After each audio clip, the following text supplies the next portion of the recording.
And we're live. Live at NTR Radio. So yeah, I was watching a YouTube video recently, and it showed because like Sega had ridiculous standards for quality control for their old games. Mm. So you were supposed to make a game that never crashed. It's pretty much impossible. To do was they used to if you hit the cartridge or jarred the cartridge or something that made the connection between the cartridge and the console become irregular. Yeah. What it would do was instead of crashing the game, they made it go to like a secret level select or something like that. Right. Like Sonic 3D Blast for the Genesis had that. Where if you knock the cartridge, hey, you unlocked the secret level select. Because otherwise it would just crash and Sega wouldn't take it. So they had to cover it up like that.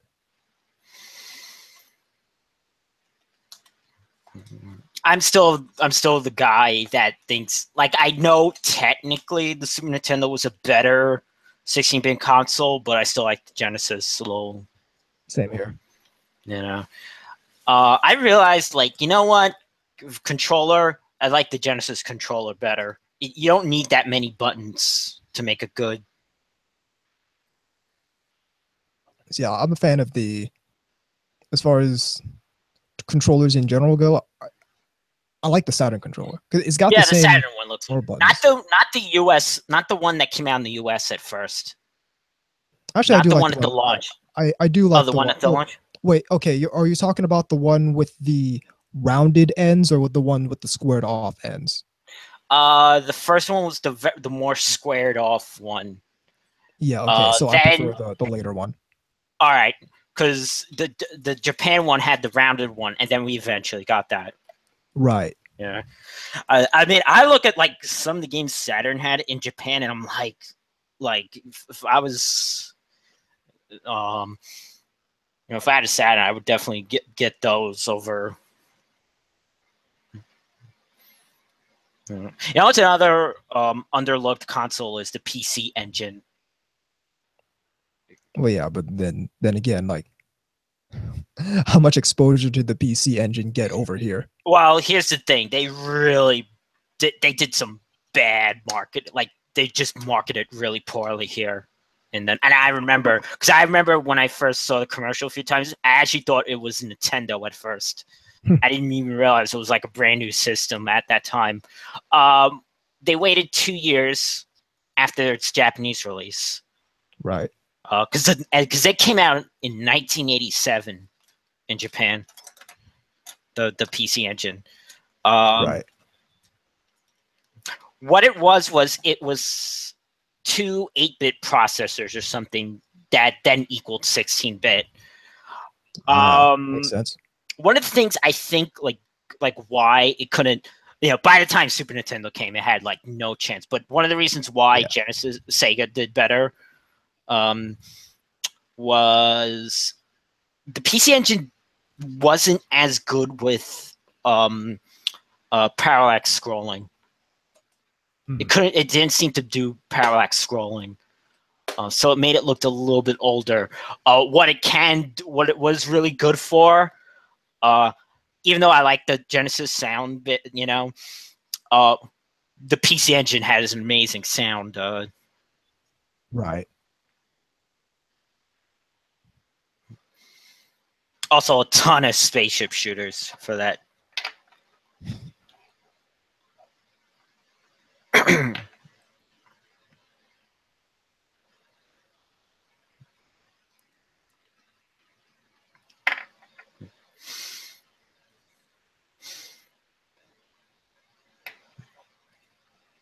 What's amusing is there was this console that they released called the Super Graphics, something like that. I think I remember hearing about that. Yeah, one of the worst selling consoles, lowest selling consoles.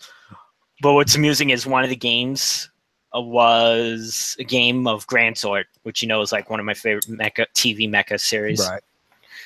But it's just funny. It's like this. It's like this. You know, my one of my favorite robot shows on this console that like sold terribly low, which is weird because the PC Engine was like really popular in Japan. I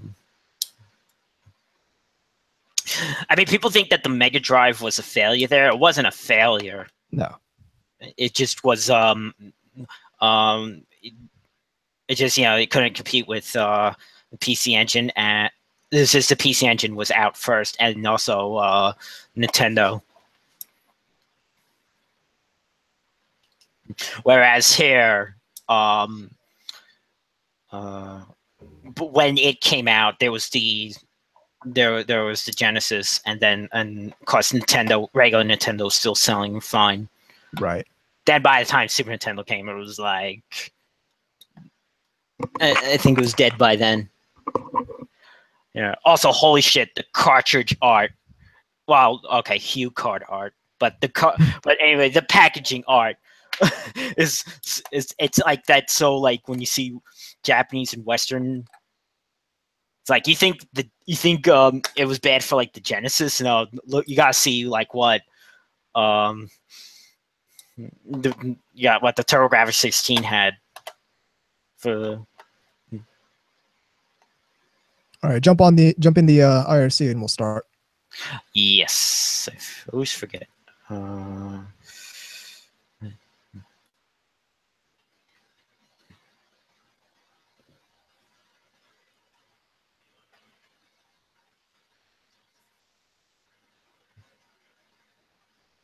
heard about the Crunchyroll thing this week, right? Yep. Yeah. I think it got resolved, but yeah, as far as I understand, it got resolved.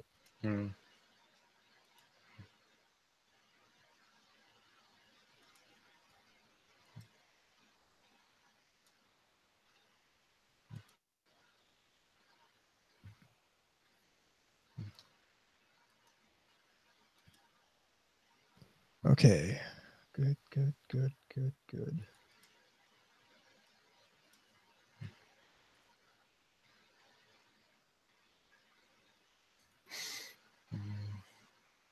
like someone saved my drawings on this thread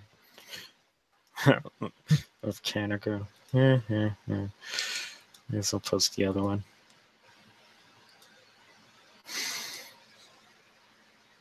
Give me a sec. All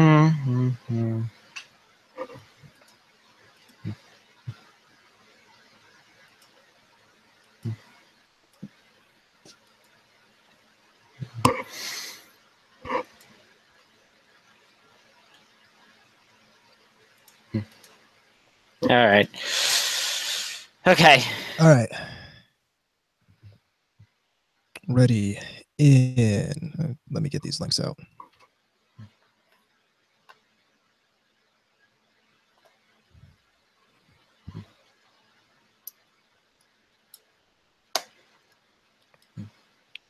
In 3, 2, 1. Welcome to NTR Radio. I'm Tom Porcelivas. It's me, a VZ Mark II. Hey guys, isn't here. Yeah. There's a reason he's not here. I'm just not saying he's not here. So, how's it been going? Crazy week in the beginning. But I'm glad it now it's subsided. Yeah, there was a little bit of excitement earlier. It was about a week ago, but and when I say excitement, I mean there was a storm and my power got cut out for like 2 or 3 days. Oh, nah, it's been. So it's been that said, I got a lot of reading done. So I'm about 2/3 done with the Ghost in the Shell manga, and about a third done with this light novel I picked up a while ago called Goblin Slayer. This shit is intense. Make no mistake.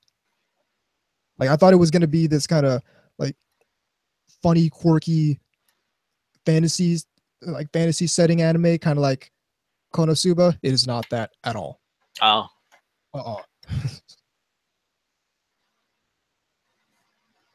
So no Hestia or it's not. It's pretty brutal. It doesn't really pull any punches. Mm. So it's like Tomino did a. Actually, wait, he did do a fan. It's like it's more like if Yoshiyuki Tomino watched Konosuba and was like, this really needs the Tomino touch. This needs to be more like Ideon. So I was just thinking that, but then wait, he already did that. Garzy's wings are green. Here's a whole bunch of weird terminology that we're just gonna make up for this thing. You have to know exactly what.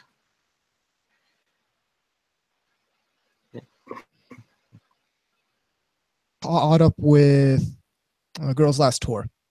Right. You said that's really good. It's really, really good. Like in a way you don't see a whole lot of good anime be good like that. It's like I'm gonna be very, very disappointed if this show isn't remembered for like 5 years. I'm gonna be critically disappointed because this is one of those shows that like it's unassuming when it comes out, but it's doing a lot of stuff that's really clever, and I feel like people should be watching this anime. That's like me, but with Blend S right now. This is the best show this year. This is my favorite show this year. There are a couple of really good shows this year. Don't get me wrong, especially this season. But it's one of those shows. It's like at that apex level. First off, it's just spot on the humor. I mean, I was already, in love with the premise, but I just really enjoying the characters, especially Micah. Yeah, that's one I really need to check out. Yeah, the more I'll probably start that one after the season's done. The more she tries not to be, quote unquote, sadistic, the more she is. The more unintentionally she is, and the customers love her for that. No, there's one for you. Actually, there's two characters for you that you would really like. You would like, even though she acts like the tsundere, in actuality, there's another character called Kaho. Even though her character she plays is the tsundere, in actuality, she's like a normal gamer girl. Right. And the other one is Miu, I think her name is, who, even though her character plays the big sister archetype, in actuality, she's like a doujinshi artist. And a perverted one at that, too. I'm enjoying the other stuff this season. Side M is probably the weakest of the shows I'm watching, even though I'm enjoying it too. I mean, obviously, it's Idolmaster. Right.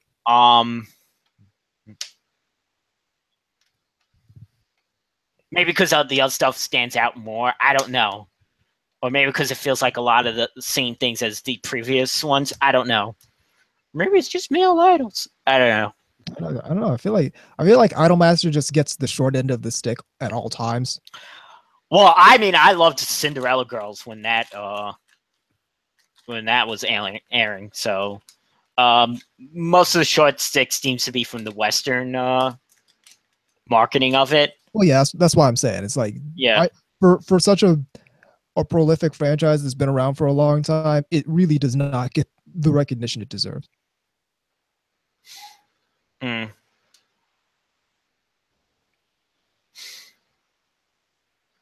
mean that so I've been watching Girls Last Tour, and that's really about it as far as what I've been watching. Yeah.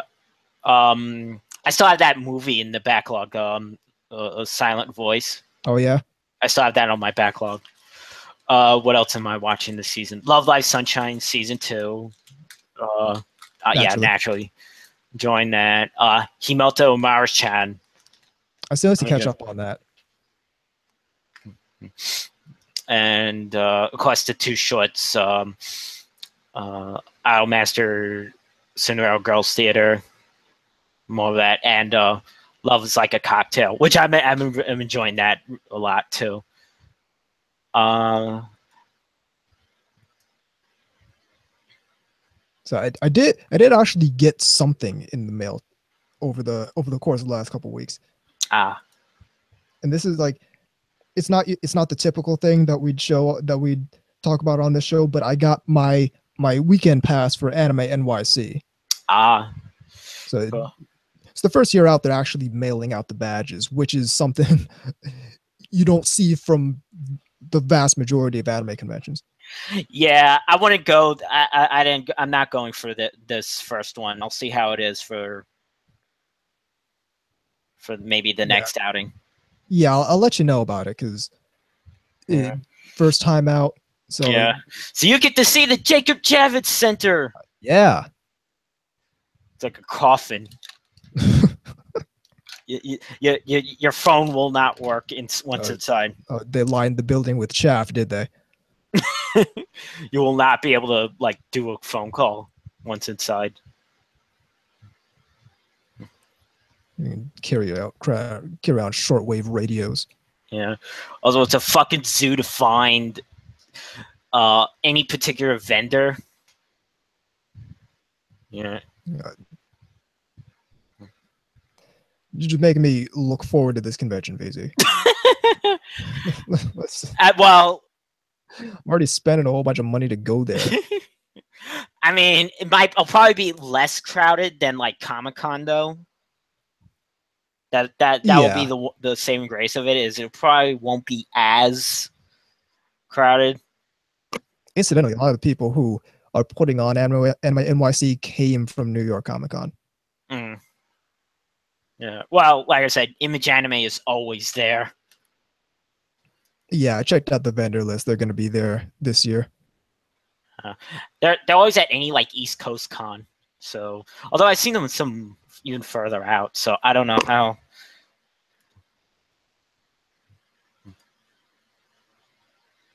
Yeah, they're really going big on this first outing because they got some vendors here that are no joke.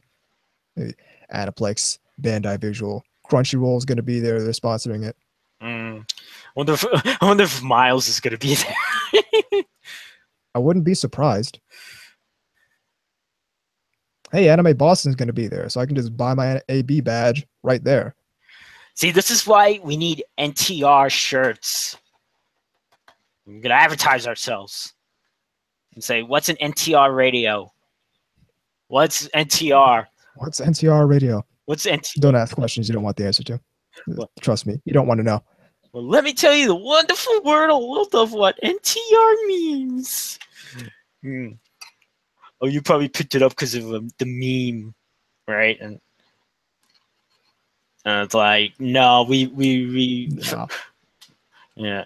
First off, we picked it off because it's a pun on NPR. NPR. It was like, oh, NPR radio, NTR. That name, the name of this, it was like the culmination of like a 3-hour Skype session just trying to figure out the name.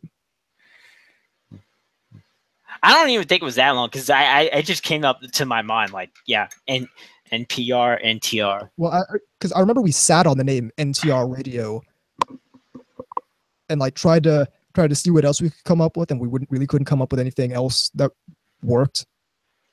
Well, so I didn't want to do anything generic, like.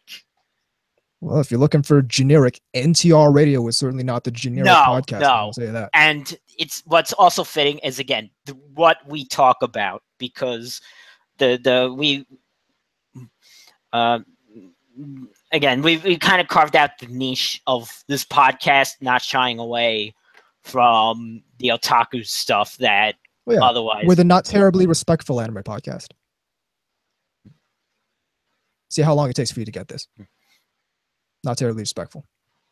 Not terribly respectful. NTR Radio. Yeah. NTR, not terribly respectful. I have this pool of things that NTR stands for that isn't Netarare. Yeah. So I can just pull one of those out. Not Terribly Radio. Yeah. Which means I have 3 of them, but it's the Not Terribly Respectful Anime Podcast. I mean, that said, looking at the vendor list for this convention, it looks pretty all right. Yeah. There's a lot of stuff here I recognize and I'm gonna be pumped to go back to. Actually, there is you'll probably see them there. Look for a thing called Sci-Fi Continuum. I'm looking at it right now. They're at like every con I go to. Yeah, if you want like cheap DVDs and such. Oh yeah. I know you. Think yeah, because I'm pretty sure that's where I got those 2 the Pat Labor movies. Yeah.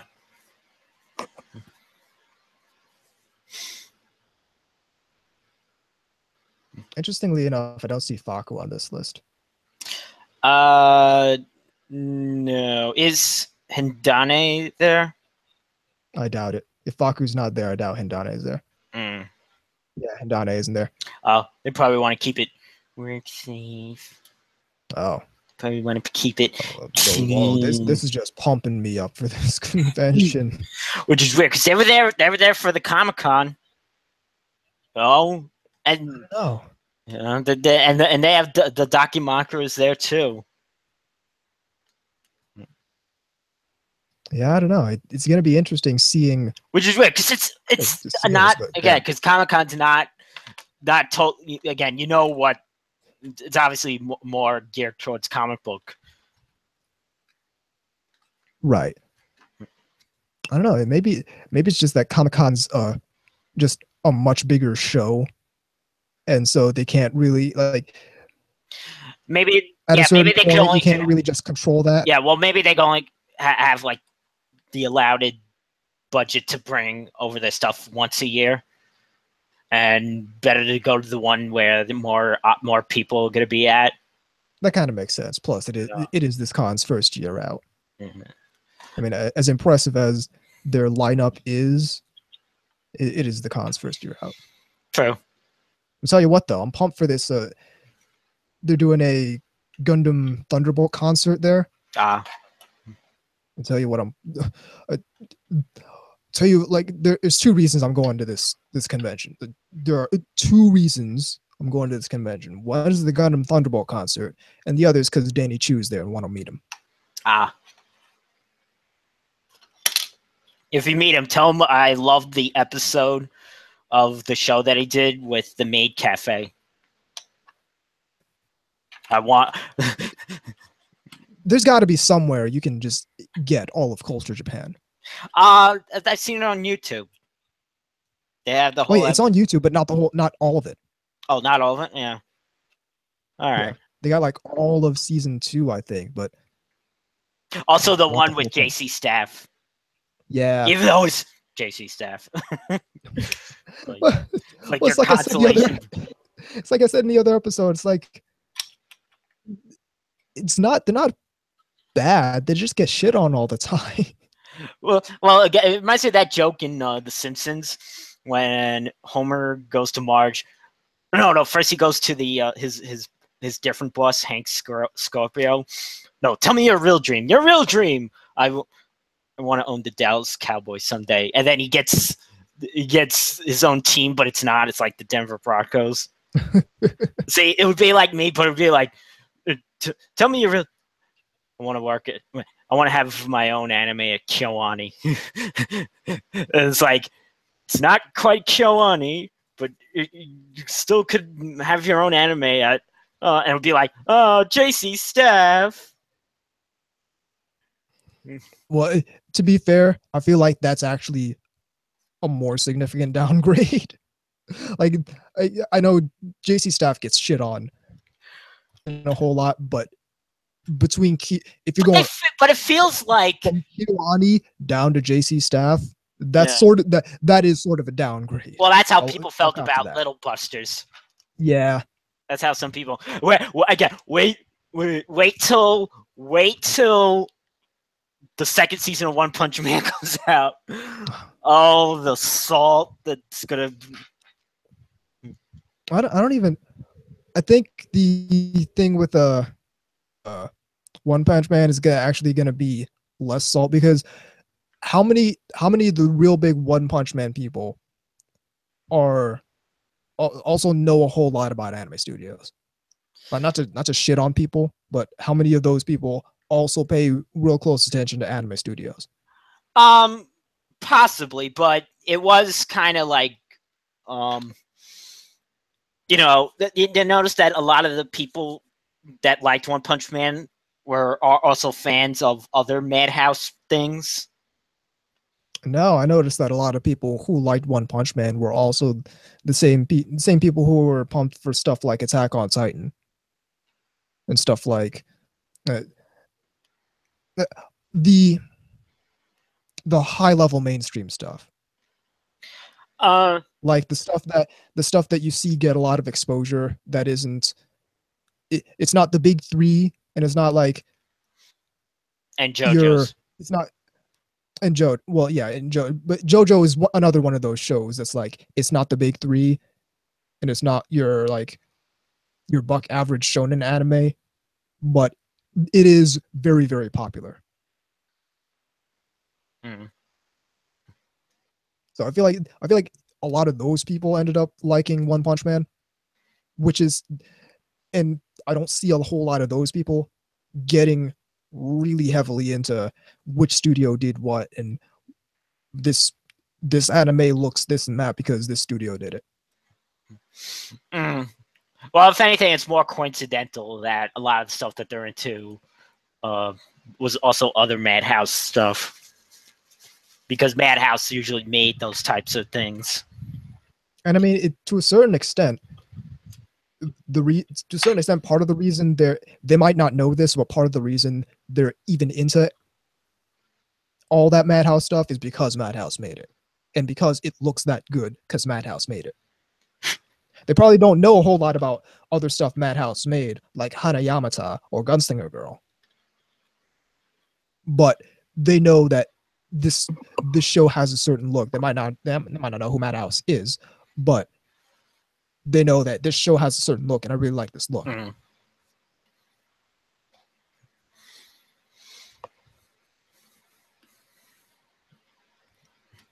So I mean, other than Anime NYC, there's a whole lot coming down the pipe for me. Mostly just gearing up for this convention.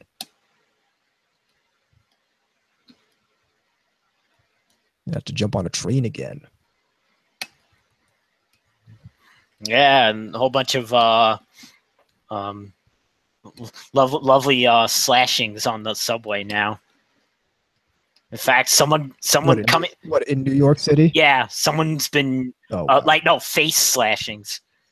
Like people, someone was coming home from the previous Comic-Con and got his face cut. Well, as if I needed more reasons not to go to Comic-Con.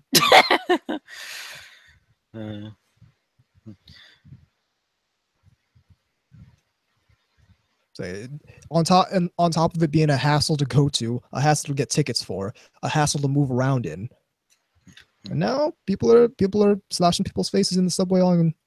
Yeah, but that's been going on for a while for some reason because of our lovely mayor, not doing anything about it. It's gotta be tough on crime. Tough on face slashings. But no, I wouldn't normally go to a convention in New York, but I really there's people that really there I want to meet, and I want to go to this fucking Gundam Thunderbolt concert. Like it's I used to think there were two concerts I ever wanted to go to in my life, and that was Jam Project and that Hatsune Miku holographic concert. It turns out there are three, and the third one's the Gundam Thunderbolt concert. Well, they gotta, instead using the Java Center, they gotta use what's very close to me is what's called the Aqueduct. Does that have a hotel connected to it? Because I wish they would have chosen one with a hotel connected to it. That I do not know. that is where they have the racetracks, but they also added a casino there. Jesus. And so this is like one of those places up around where I am with fucking Foxwoods and Mohegan Sun, both of which have their own comic convention now. I'm telling you, we're reaching. If we haven't already reached it, we're very quickly approaching the peak of this fan convention industry. Because there's a lot of people getting into this industry, and I'm not 100% sure all of them know what they're doing. Yeah, well, they see the we can make money off of nerds too. Yep. We could line the was it our vending booths with pop vinyl. Funko Pop vinyls. You joke, but I went to the Comic-Con, but it has two ends on it, so it's like Comic Connecticut up at Foxwoods Casino. Yeah. This past summer, and I know you're making a joke, but this. Oh, I'm not joking. I mean, yeah, I'm joking, but I'm not even exaggerating. That is like the thing that you'll see the most at. And again, it baffles my mind. It baffles a lot of people's minds. Who is the audience for that? And the other convention I remember having a lot of pop vinyls was not this past Connecticut Connecticut because I didn't go. Yeah. But the Connecticut before that, there were like 3-4 booths that almost exclusively had pop vinyl. I remember one that was just, so you know how some booths, they basically set up, it's not like a table on the corner, but they set up, it's like an alcove. So that entire alcove, it's like the Great Wall of pop vinyls. Again, and people apparently buying them. Apparently it's a huge market because I see them coming out with new ones all the time. Yeah, well, it's easy to get licensed for. Yep. Because it's in the one style. Easy to manufacture because it's in the one style. Yeah, they're inexpensive. What are they like? Yep. Like 10 to 15. I think 10 to 15. Let me look this up because I think they're between $10 and $20. As long as they can get it, like, I see some people that I follow, they do the right thing to get to your nostalgia. And I was like, I was not really gonna get pop vinyls, but now they're doing the thing I was, nostalgic for, and I was like, but why do you want? It's not even that they get right to the thing for your nostalgia. They just make every property into pop vinyls. I'm looking that's what it seems like. Right now, Five Nights at Freddy's, Rick and Morty. They sports people like NFL football player pop vinyls. Are they taking a knee? Fucking Antonio Brown in his Pittsburgh Steelers away uniform pop vinyl. Yeah, I love during 2016 election they did Bernie, they did Hillary. Yeah. Someone's missing. No, of course. You understand that people would fucking protest if they did the Trump pop vinyl. So yeah, they're $10, so they're really inexpensive. I actually have a friend who. So here's how dumb this market is. I have a friend who makes he's not rich off of it, but he makes a profit off of like trading and selling pop vinyls. Because it's like now it's a market. Now it's like people are looking for like rare pop vinyls, which I don't even know. That comes off as an oxymoron to me because they're like, everywhere. yeah. Because who is in the desert of pop vinyls? Do you see these things everywhere? Like Target carries pop vinyls. Oh yeah, and now they have even a bunch of anime properties. Oh yeah. which like you compare the Hatsune Miku pop vinyl with the Hatsune Miku Nendoroid, and it's like, you know what? I'll pay the extra $40. No. I want to take a look, see what they have for on Big Bad Toy Store pop vinyl. This entire market is just odd to me. What again? Don't get me wrong, because I remember a while ago you and I had this argument, VZ. I'm not hating on people who collect pop vinyls. More power to you. I just don't understand it. Yeah, I was kind of wrong to say fake nerds. I meant to say a sort of tier 1 level. I don't even want to go that far with friggin' with the tier 1 thing. I don't think it's very clear that they're marketing to collectors. You want to collect all the pop vinyls you have for a property, and George and the RSC say nerd noobs. I don't even want to go that far with it. Like I get the compulsion to collect stuff. I just don't get the number one. I think pop vinyls are ugly as sin. Number two, it's quite obviously something made to be very inexpensive. Yeah, the most of these that I'm looking at are at the $10 range. Yeah, exactly. Yeah. And if you look at, say, like scale anime figures, which we're going to be talking about in the next segment, it's very dated. And even if you look at stuff like Figmas and Nendoroids, you're looking at stuff that standardized to an extent. So you get interchangeable parts and whatnot, but it's also highly unique to every character. Yeah, since they're all the same scale, you can line them up on your shelf easily. Exactly, and then you can switch out their little accessories, or like you can, people can come out with stuff like the little armory line, where it's just tiny little weapons made at the same scale, or tiny little diorama pieces made at the same scale. But it's all very unique and individualized to each character. Yeah.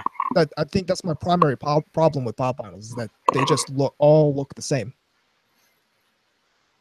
Well, I don't even have a problem with the looking the same, because I get the sort of the standardized. I mean, that's what Nendoroid. It's just with Nendoroid you get options. You get different faces. You get different accessories. You pay more, but you get a better, more interesting product. Exactly, you get a whole lot more. And even with Nendoroids, they don't all look like they very obviously took the same base and really did nothing with it. Like change the color to match the skin color of the character and gave it a hat, and that's it. Yeah, well, they all had the same eyes. So to a certain extent, what they're doing is sacrificing elements of the character, so it's easier to manufacture one base and just add on to it. Well, before this, there was just because this is kind of like the mainstream version of the vinyl figures of the urban vinyl. Before that, it was just the urban vinyl, which was very expensive, and but did the whole like same body but doing different design work, and played to that whole but it was more of a niche collector thing. Right.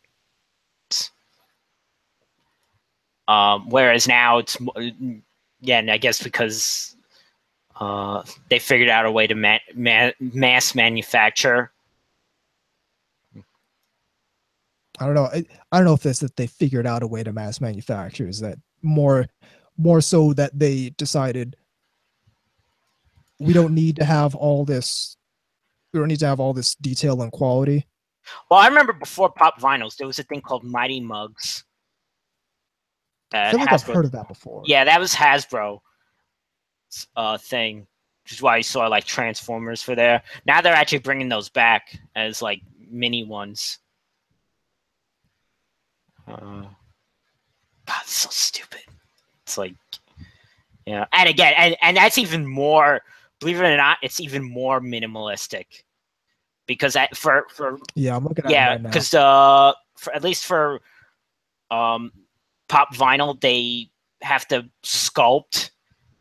These are literally the same body. It's the paintwork that's different. I wonder how much one of these cost. It's got to be like $5.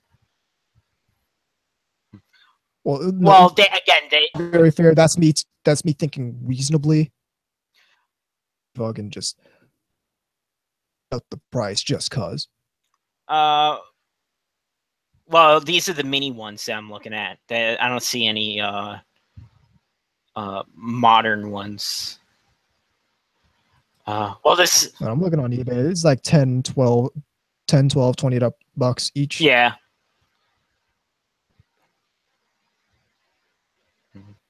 I don't know. I feel like that's another different, like you talked about a while ago, VZ, the difference in the consumer culture between fans here and fans in Japan.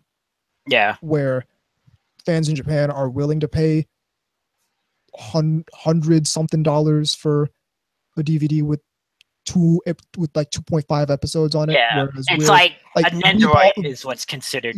Yes, we over here balk at a $50 DVD with half the show or the entire show on it. Yeah. I understand. Yeah, I feel like that's just a difference in the consumer culture, and it's disappointing to me. It's disappointing me on two fronts. It's disappointing to me as a fan because it's like you could be having so much more if you just, I don't know, if you decided, you know what, let me hold off on all of these $10 things and get a really nice thing for $50. But that's just decisions people make, and I can't really judge that. But it's disappointing to me as someone who sells anime figures, because then it's like, well, then it's like you're kind of taken from a consumer pool that might have otherwise started collecting Figmas or Nendoroids or something like that. Yeah. I don't know. To a certain extent, to me, it's settling for less. And I come from the school of go big or go home. Yeah, that's the way. It's like, don't you want the thing that's gonna be the thing that looks like it had a little more quality put into it? That looks like it. Because to me, to a certain extent, I see. And I'm not saying you have to spend a super expensive thing, because I like a lot of like Crane Prize figures. Oh yeah, Crane Prize figures. There are some really nice ass Crane Prize figures out there. But I'm saying, like, to me, anime figures are, at some point, it's a work of art. Yeah. So it's like I like having it's a sculpture basically. Like it's a mass-produced consumer version of the fucking marble sculptures they used to sculpt in Greece. So to me, it's that sort of thing where people, like rich people, fill their homes with their fucking mansions with artwork. I'd like to fill my mansion with quarter scale freeing figures in the bunny suit. That was it. Thousands of years from now, they dig up and they find this bunny statue. They want to know what is it? What is the what they're going to do is this was one of their goddesses. Yeah, exactly. In thousands of years, they're going to dig up. So they're digging in the ruins of Japan, and they'll see some dudes excavate some dude's shrine. Yeah. To freaking Tamaki Kosaka from Two Heart 2. Oh, it must be a fertility god.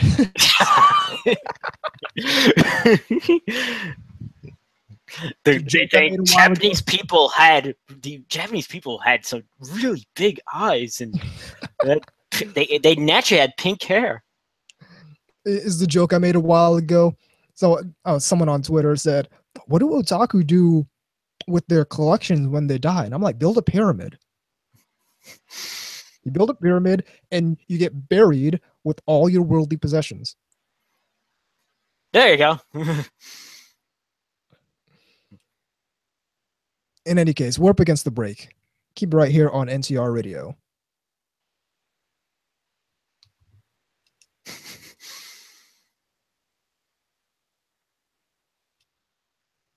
Funko Pop Vinyls. I guarantee you I'm going to see a ton of Pop Vinyls when I hit up. All right, I'll be right back. Roger that.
Oh, I forgot to tell, but I guess I could say it now. I was playing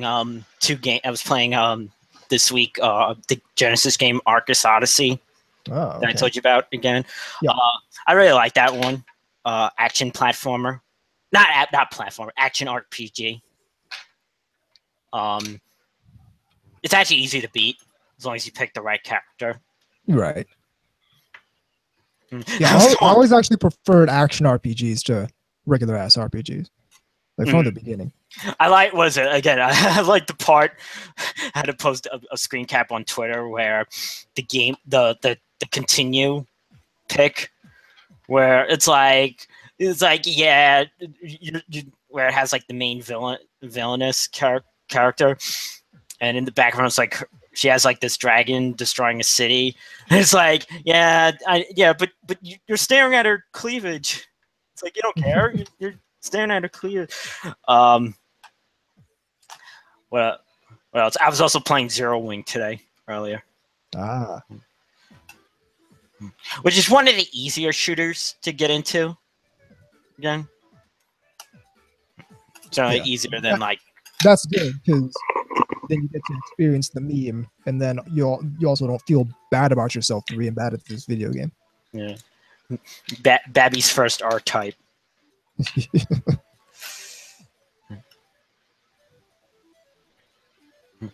So if Taku build their build a pyramid and have their figures in it, do Western nerds, do they get to do the same thing but with like pop vinyls? I don't know. I feel like they're so inexpensive that they'll just have a million of them. They'll be able to build the pyramid out of pop vinyls. The box, yes, just still in the box, just the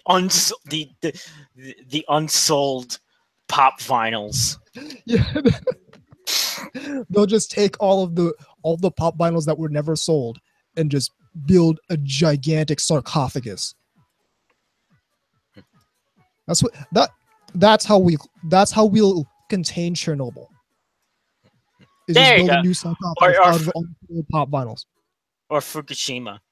Yeah, there we go. You see, we're solving problems. I knew pop vinyls were good for something.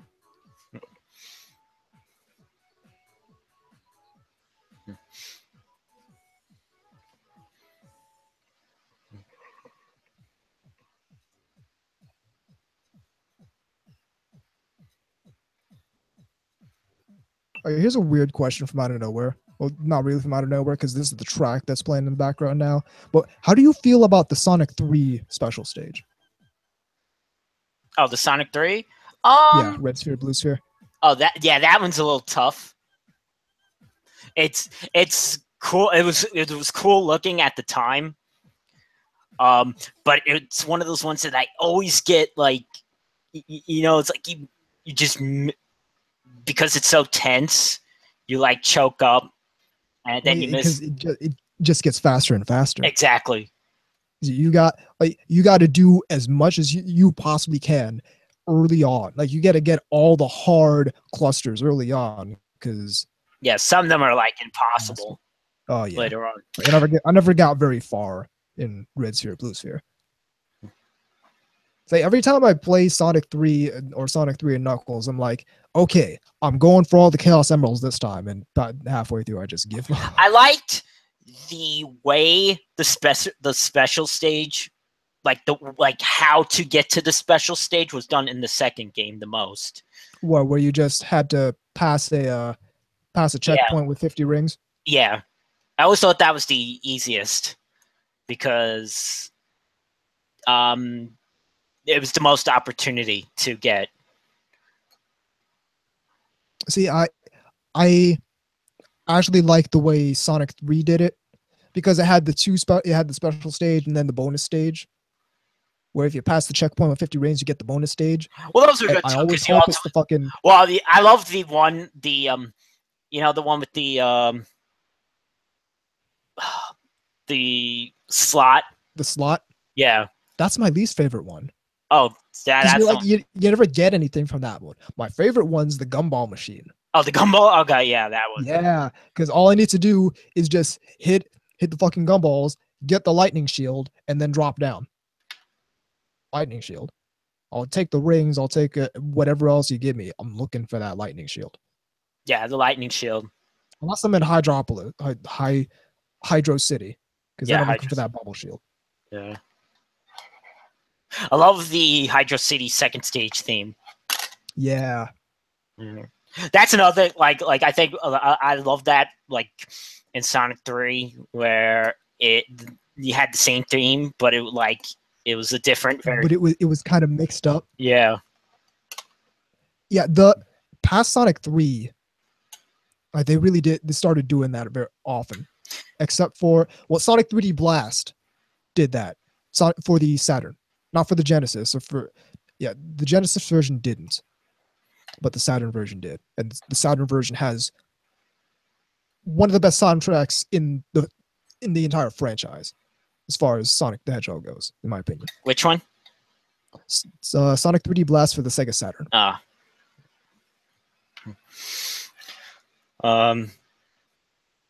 I don't know what they were thinking with Sonic. Was it Sonic 06? Sonic just 06? as a premise, like. Well, no, it had a great premise. With What they Final were Fantasy trying to do with it looking, is great. Was it with the Final Fantasy looking character? Dude, I thought the entire aesthetic of that game was amazing. Dr. Robotnik actually looked evil in that game. Like, he didn't look like a cartoon character. He looked like the type of person who would nuke Station Square. Anyway, let's roll on the second segment. Yes. In 3, 2, 1. Welcome back to NTR Radio. So in the absence of K-Gods, we're just gonna chat about anime figures. Yeah. So I think the latest one I got was the one I showed several episodes ago, the one sitting on the desk from Saitam's Let's You Do It manga. Right. And this is my new paradigm for anime figures. All the anime figures I get pretty much nowadays, except for certain ones that come from certain manufacturers, I basically just get through my company. So as long as I'm willing to eat whatever profit I would have gotten from selling it at retail. Well, what you gotta get, I just pay my own company I'll just pay my own company the wholesale cost, and that's it. Well, what you gotta get, you gotta get a distributor for Crane Price figures for your store. I've been looking for Crane Price figure distributors, and I don't like. Number one is I don't know where to start looking, and number two is I just don't know who does that. What I need to start doing is, because ever since I got into especially the anime figure business, I look a lot at boxes. Right. Look a lot of the boxes these figures come in, because sometimes you'll see a sticker from the distributor on the box. What's that one? AAA? AAA. I don't use them yet. I actually have it's hilarious.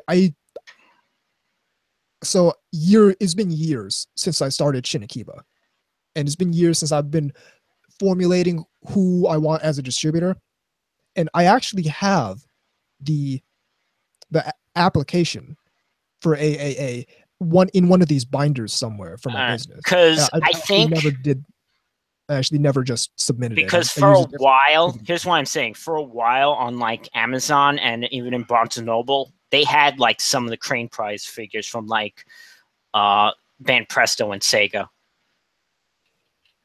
I noticed that about their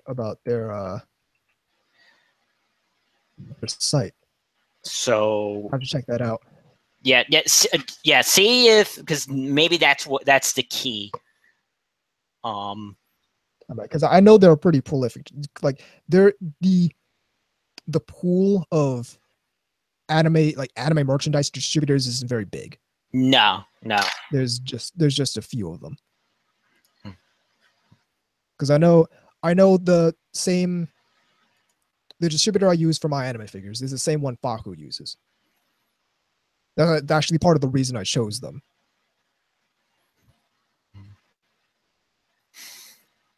And it's very interesting to me, because I now look at the entire market in an entirely different way.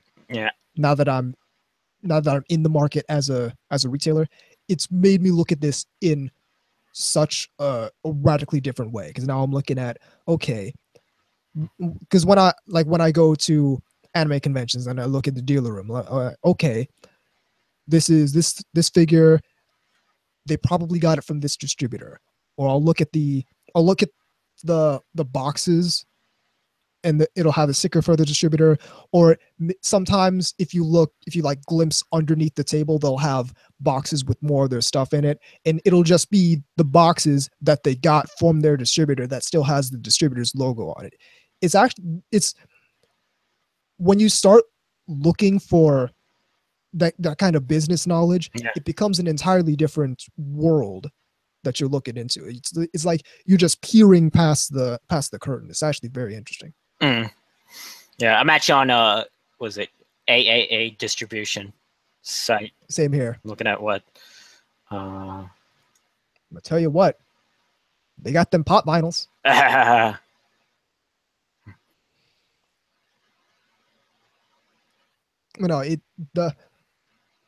So I'm mostly getting my figures from my company. Anything made by Kotobukiya, I have to buy independently because that's one manufacturer my distributor doesn't work with. So that's surprising because Kotobukiya seemed to be a very Western friendly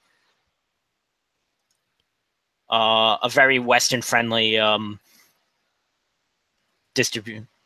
What really happens is Kotobukiya probably either has their own distribution infrastructure or works very closely with a particular kind of distributor.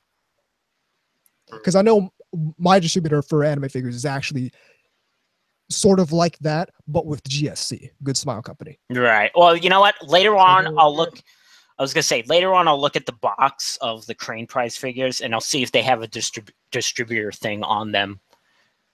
Yeah. If they have a sticker on that, it's probably, like I said, AAA on there, but I'm because yeah, you can get stuff. Yeah, Kotobukiya is kind of a unique company as far as figures go, because they'll go into Western properties. Oh yeah, and they'll go right in. Like they got the Mass Effect and the Marvel comics and whatnot. Yeah, and it's like you'll see stuff from Kotobukiya that, like, Kotobukiya does things as a figure distributor, as a figure manufacturer that other figure manufacturers don't do. Like they have the entire Frame Arms Girl set and the entire Frame Arms set. Oh yeah. So they're kind of, they run the gamut as far as product distribution goes. That said, it's like Kotobukiya is sort of hit and miss for me. Like they come out with a lot of stuff that I like, but then they come out with a lot of stuff I'm not interested in. See, I liked when they were doing and they're actually still doing some like Cinderella girls and such, because some of the other companies weren't doing. But I always liked, what I liked about Kotobukiya stuff was they were like more affordable as far as scale figure goes. Yeah, that's something I've noticed about Kotobukiya. I'm gonna tell you what though, as far as Idolmaster Cinderella Girls goes, GSC's been coming out with some impressive stuff. Oh yeah, GSC, like, also Fat Company. Which is a subsidiary of GSC. Yeah. At least GSC does their distribution and Fat does the the manufacturing. But I got it's coming in at some point. I forgot when it's pre-ordered for. Yeah. But I got one with, I think it's Kirari and Anzu. Oh, that one. Yeah. I got a couple of those coming in, though. That shit looks gorgeous. You're getting one for yourself, right? Oh, of course. Awesome. Oh, absolutely. There's no way I'm passing that up. This is a gorgeous figure.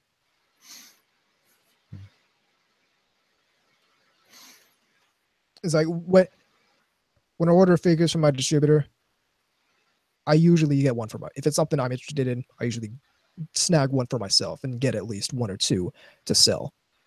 Depending on how many actual pre-orders I have. If I don't have any pre-orders and I want the figure regardless, I'll just get two. One for myself, one to sell. Like, actually, I'm looking at the GSC site right now. They have a Megumi Kato figure coming out from Saikano. Right. And I might have to pre-order a couple of these too. Because they announced earlier a Utaha Kasumigaoka. And as soon as I got the email from my distributor about that, I'm like, okay, I guess I'm pre-ordering a couple. I guess. It's hilarious. I was actually on the phone with the Geeky Panda at the time. And I was looking at the thing and I'm like, and I had that comment. It's like, oh, okay, I guess I have to pre-order these. And he's like, hey, put me down for one too.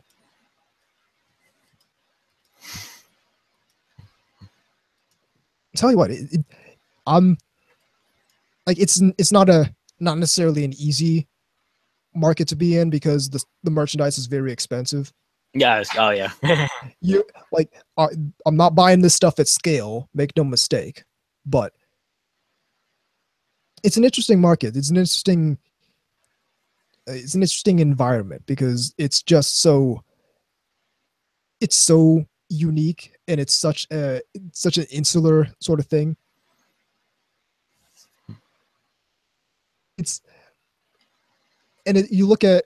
You see a whole lot of, when you're on the back end, you see a whole lot of different types of figures coming out, a whole lot of different kinds of qualities, and you really get a certain sense of what companies make what. Yeah, Alter stuff looks great, but man, are they expensive. Alter stuff is amazing. As a matter of fact, I got one right here. Yeah. Alter came out with this figure of Sento Isuzu from Amagi Brilliant Park. Yeah. This is one of my favorite figures, and it's tough to illustrate through audio or through visuals, but if you ever get the chance to lay your hands on one of these figures, I have one. I actually got it on sale a couple of years ago. It was of Nautica from K-On! Again, because it's an unpopular character from a popular franchise. It kind of went on sale. But what I'm saying, and I'm not sure how much they do this with other figures. Yeah. I have like one or two other Alter figures, and they don't have this effect significantly.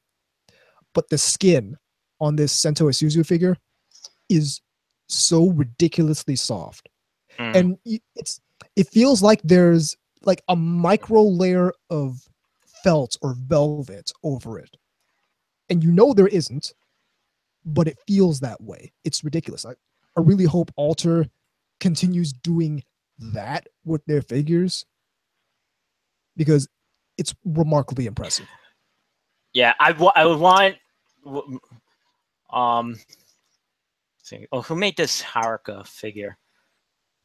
From, was it?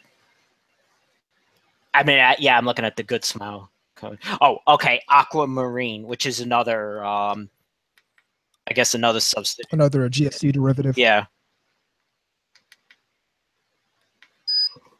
Which is GS. For people who don't know, GSC has a lot of manufacturers under its wing. Mm-hmm. So if you see something from actually, I want to see. GSC. Does your store have this this Haruka figure, the one that has her with the crown here? I'll put it right here. Is this something that's coming out, or is this something that's already out? I think it just came out.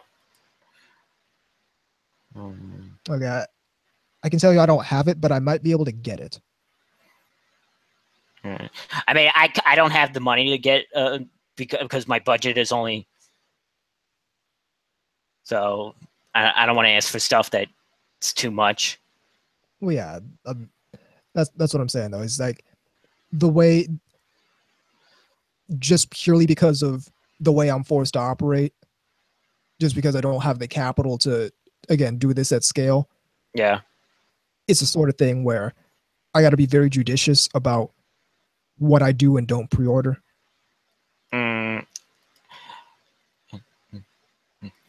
Actually, there is one thing I would ask you to, if you can allow for your, and I'll never bother you ever again.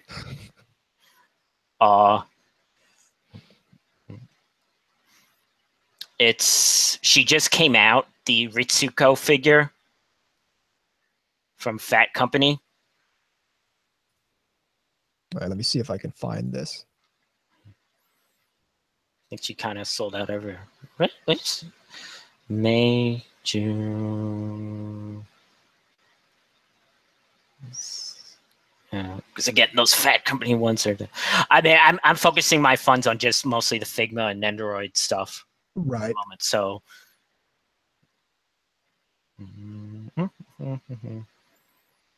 Let's see. Okay, I think I know which one you're talking about. Yeah, I'm looking at it right here.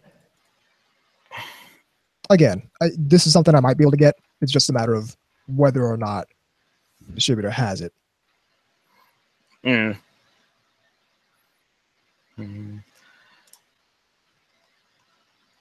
Yeah, like I was saying, if you look at the companies underneath Good Smile Company, they have a ton. Like Max Factory, that's GSC. Fat Company, that's GSC. Freeing creators of these gigantic quarter scale bunny girl figures, that's GSC. Yeah, there's the one. A bunch of companies are coming out with, or just came out with a version of Mikon, which is really the only character I care about for To Love Ru.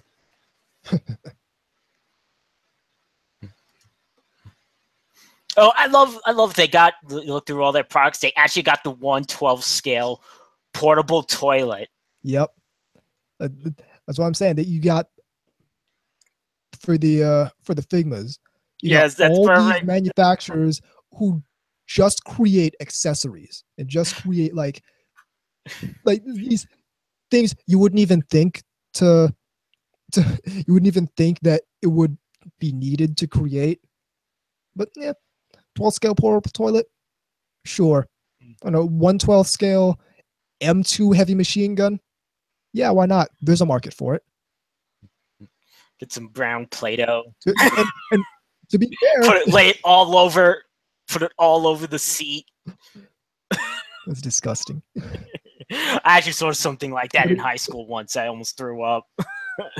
To be fair, I wouldn't be into Figmas at all if it weren't for the 1/12 scale firearms that Little Armory puts out. Yeah. I'm just looking for the Ritsuko one. When did she come out? She came out this year, June. Well, there's. Oh, so you know what it is? That's announced. See, I always confuse announce date with release date. See, I gotta set it to release date, which means because she's kind of sold out everywhere. But if your distributor gets it, you gotta send me that one. Yeah, that's one thing. That's one business move I've been kind of hedging on is instead of focusing on heavily on pre-orders, which I still do, don't get me wrong, but I'm more trying to streamline that process so it's very smooth and very painless right now. But what I'm focusing more on is I want to kind of see if I can predict which figures will be big for a while and have those in stock when other people don't have them in stock. Yeah, that 1/6 scale Galco looks amazing. Oh yeah, I know which one you're talking about. Yeah, one of our friends got that. Yeah, I was gonna pre-order that one, but I decided not to. I'm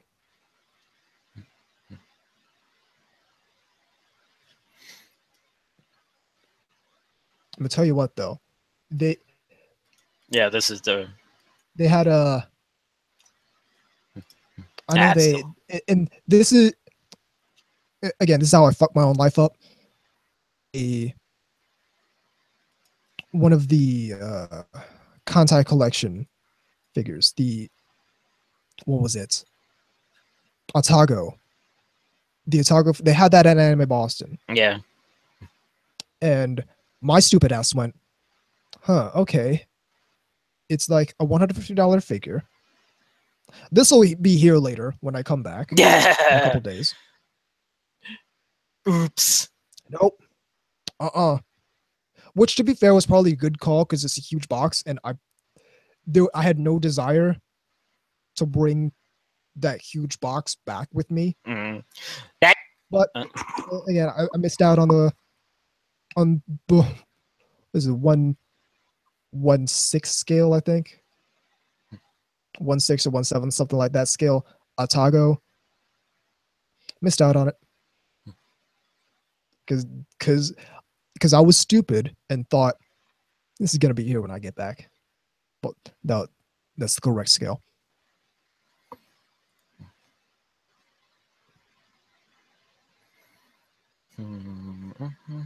But no, it's both an easy and a hard business. Selling anime figures. Hard because the merchandise is very expensive, which to be fair is why I diversified early. Got with a distributor that had sells like Eroge from Jazz USA. But it's fun though. Because you get to see all the, like, every time you see all those advertisements on Twitter, hey, this anime figure is coming out, pre-order it now. And I'm like, hey, for significantly less than it actually sells for. Yeah.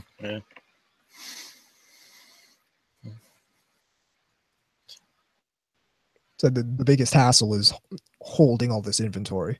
I'm gonna actually need to get a facility to actually hold my stuff in, because it's taking up a whole lot of space. That's the thing about the figures is boxed, they're very bulky. Oh yeah. So it's hard to. You just have a room, just devote an entire room just for your inventory. Yeah, exactly.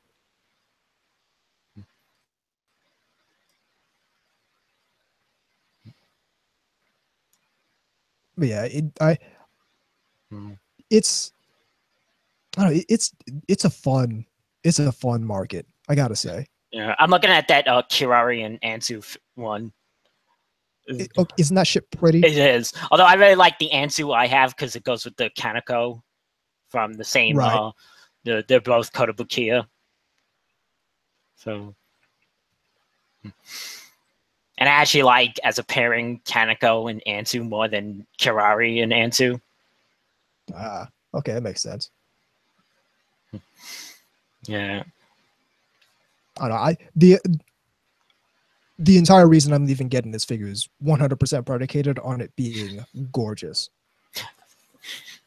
Because this is what I like about, is my preference in anime figures.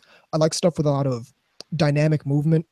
Yeah. Where you can tell that the characters are in the middle of doing some kind of movement, and everything about the figure contributes to that look.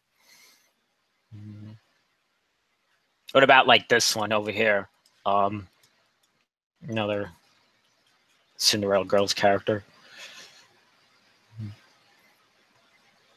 Okay, I remember getting the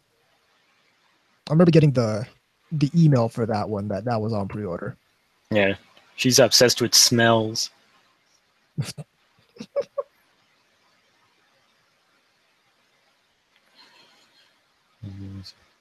This figure is based on her mystic elixir outfit that gives her a bold, mysterious, and sexy appearance as she appears on stage for her fans.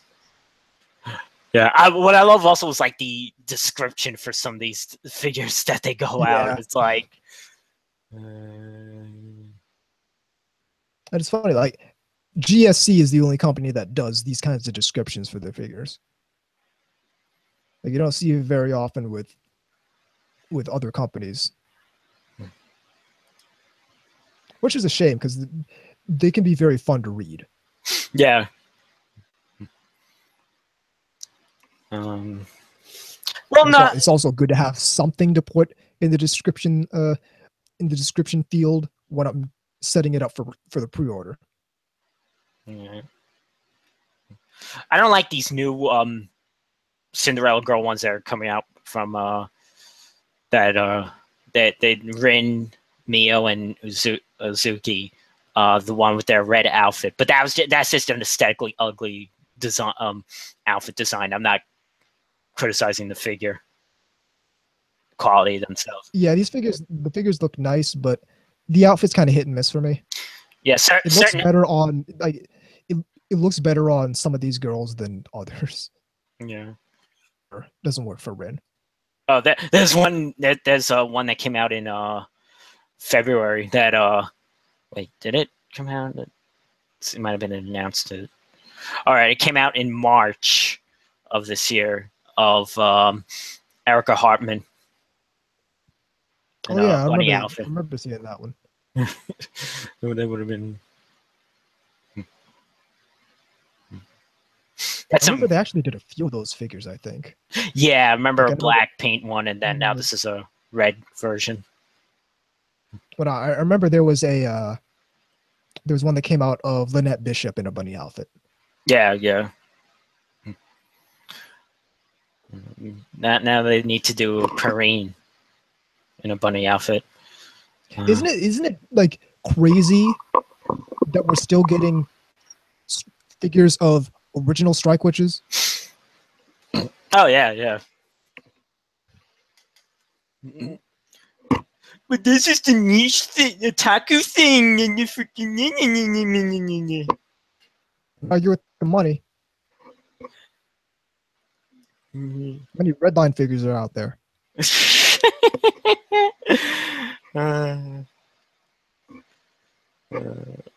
How many genocidal organ figures? But well, here's the thing that show's like barely out. Let's be real. Oh, it came out in Japan already. It came and went. That movie came and went. but here's the thing.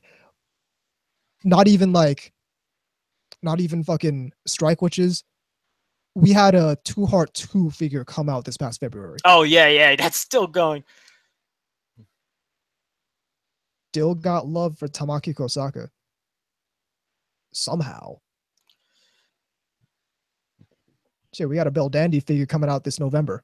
Imagine putting this on your desk and then just telling him, yeah, well, she's she's a 6th grader. Well, I mean, here's the thing: if you work at a company that sells anime figures, this is a perfectly appropriate thing to have on your desk. The only inappropriate thing about it is how much space it takes up. I made the mistake. I once balked at these quarter scale freeing bunny girl figures. These things are massive and they're heavy. Well, the one you have doesn't have the fishnet stocking. This one here? Yeah, but no, but made out of the actual. Oh no, it does. Oh, it does. It does. Oh, okay. Made out of both of them. As a matter of fact, all 3 of them do, because I have one that's I think it's a 1/7 or 1/5 scale figure of one of the girls. As a matter of fact, I believe it's another one of the girls from 2 Heart 2 that also has the fishnet stockings. Mm.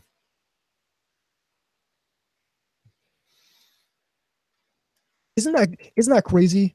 Like someone came up with the idea that, hey, instead of trying to do some kind of pattern, let's just use actual fabric. I feel like that's like you need to have some kind of thinking outside the box to where you're coming up with that kind of idea. Like for an anime figure. Yeah. Oh, there's that figure that missed out on Mikage Kuroki, the maid one. Oh yeah, the quarter scale maid figure. Yeah. I didn't necessarily miss out on it. I know places I can still get it. Mm.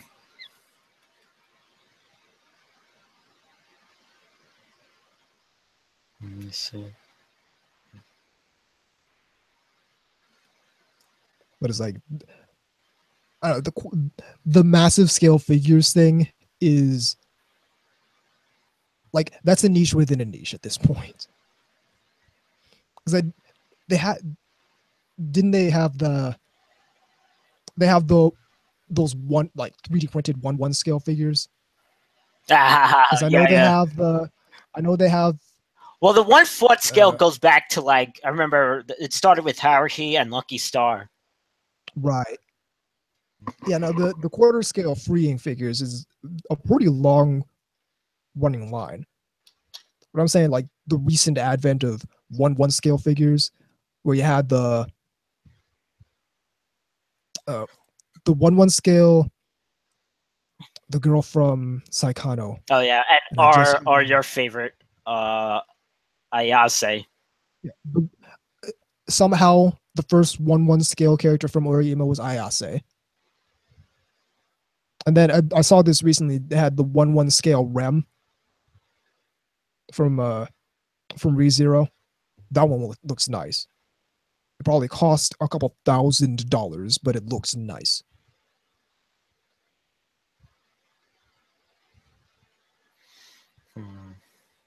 Like, where's the market gonna go after 1/1 scale figures?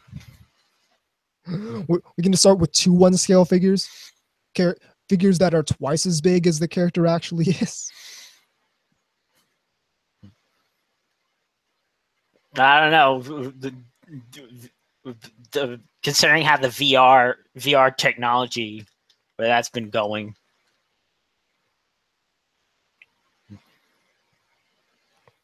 The VR thing's gonna be weird, and I don't even think the VR thing is gonna factor so much into anime figures as it is just gonna factor into food culture, if that's even a term. Yeah, I love the Psy chant, the Psy the thing you're subscribed to it on YouTube, the science thing. Oh yeah, Psy show.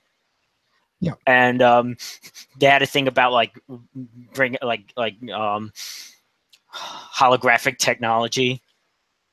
How and of course, but then you go into the comments and it's all like porn, 3D porn, 3D real life porn. Oh, please believe as soon as that technology becomes consumer level in any stretch by any stretch of the imagination, the porn industry is going to move in.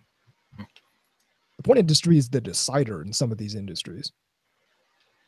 It was for the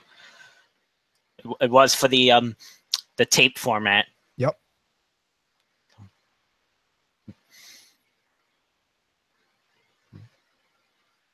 See, this is crazy.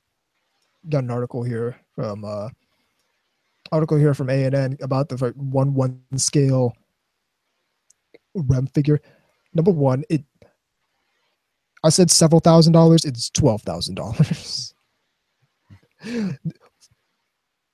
AKA more expensive than some cars. Well, yeah, it uses digital mold and a high performance 3D printer, which is probably why it costs so much. Well, we do have human scale versions of mobile suits, so. Well, yeah, but imagine how expensive those will be.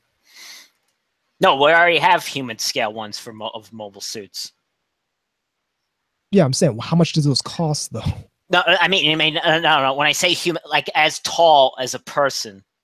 Yes, I'm saying, how much is one of those gonna cost? That's still massive. So the perfect grade unicorn Gundam costs like how many $100 already? Probably like 200.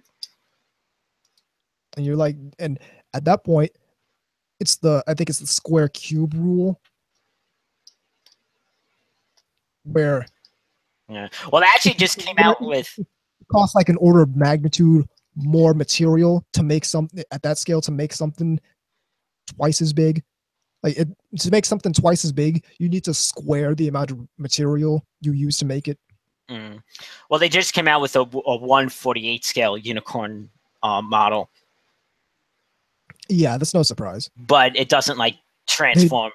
They just came out with the 1/1 scale unicorn Gundam. Yeah, the real deal. Buy that.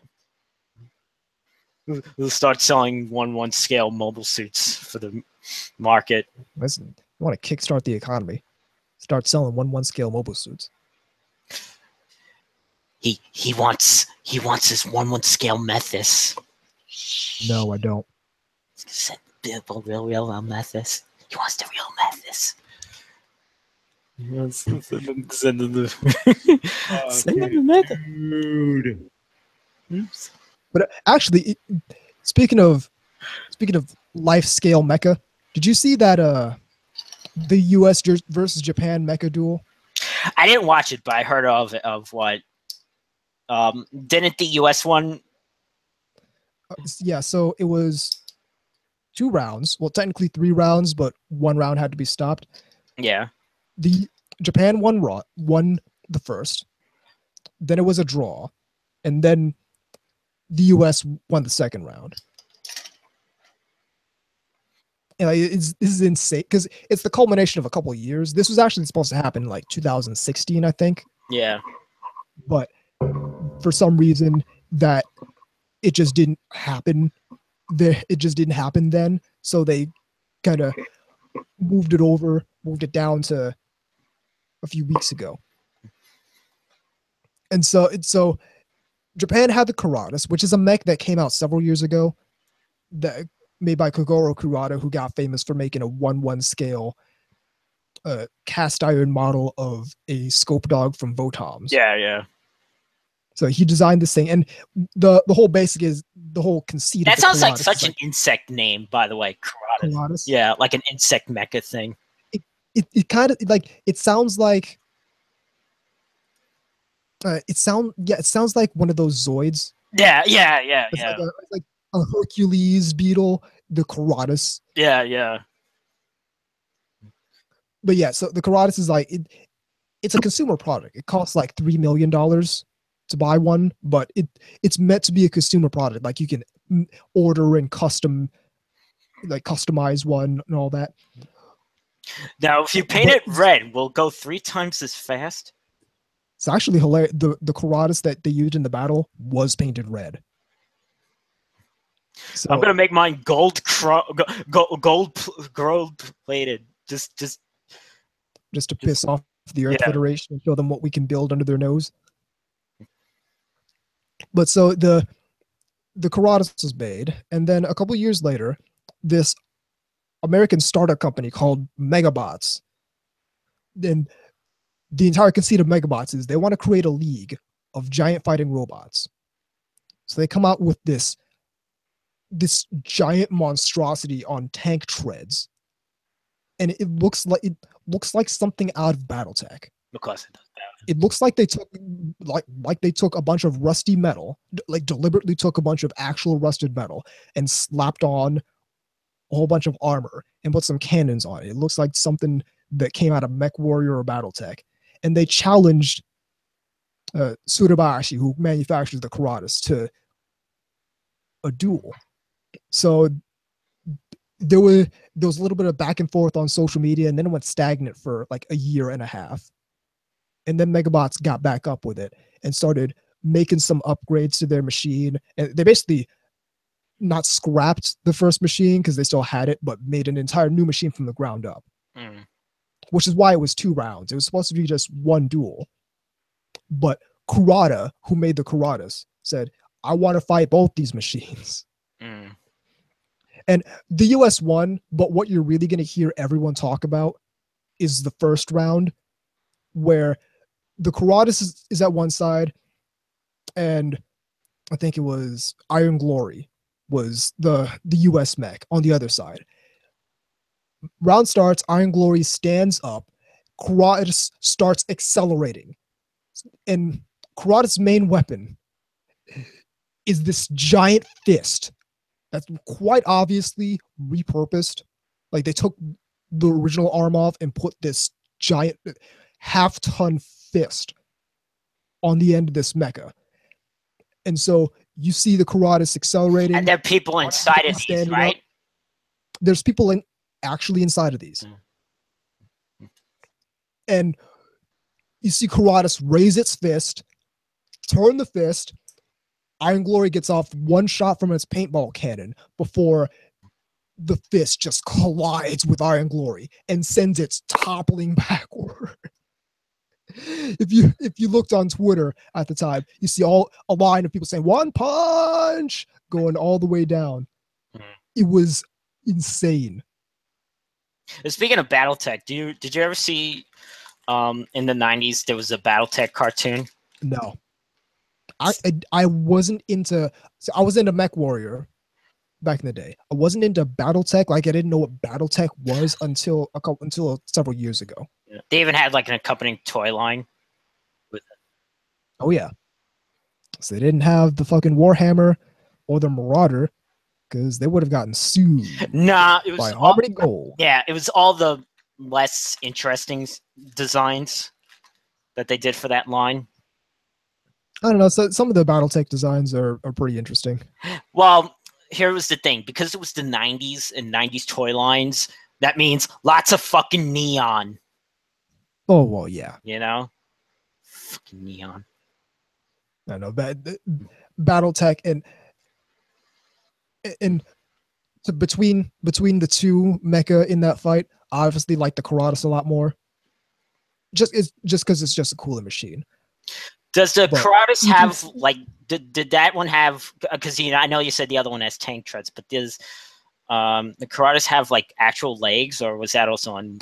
No, neither of them have legs. The Karatas had a set of 4 wheels, 2 large wheels in the back, which I assume are the drive wheels, and then 2 smaller wheels in the front. Here you go. Have some fun. I'm gonna put this in the chat actually. There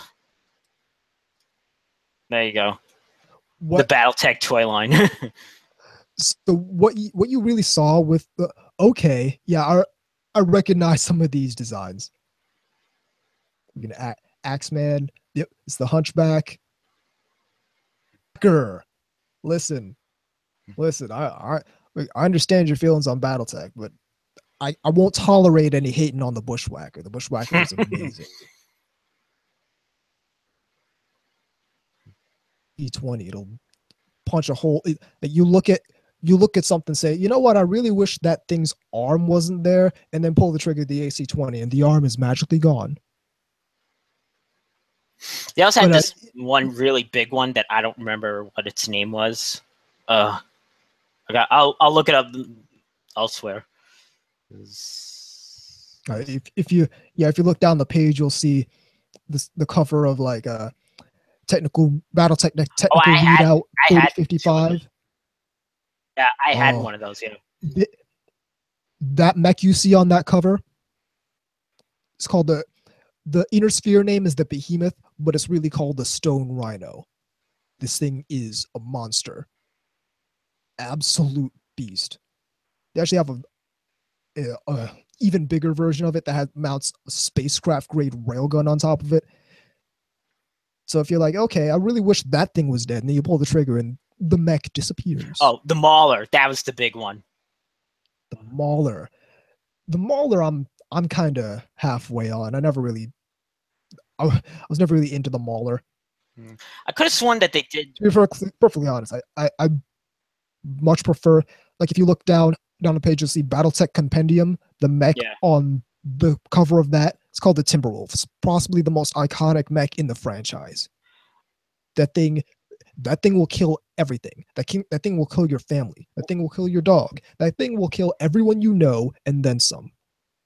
The thing's amazing. I'm surprised they didn't do the Mad Cat, because that was so that's the inner sphere. The inner sphere name for the Timberwolf is the Mad Cat, but only Freebirths call it the Mad Cat because they don't know what they're talking about. Right. And then in front of this Mad Cat or Timberwolf, you'll see a guy in an elemental battle armor. Let's see. They also have Thor here. The Thor is another one of those mechs that has 2 names. It's also called I think that one's called the Summoner.